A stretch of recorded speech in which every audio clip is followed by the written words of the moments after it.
بسم الله الرحمن الرحيم والتين والزيتون وطور سينين وهذا البلد الأمين لقد خلقنا الإنسان في أحسن تقويم ثم رددناه أسفل سافلين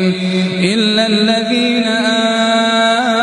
آمنوا وعملوا الصالحات فلهم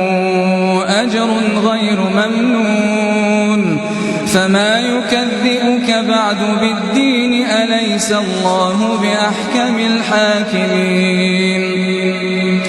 بسم الله الرحمن الرحيم اقرأ باسم ربك الذي خلق خلق الإنسان من علق اقرأ وربك الأكرم الذي علم بالقلم علم الإنسان ما لم يعلم كلا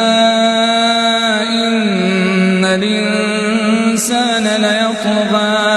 أن رآه استغنى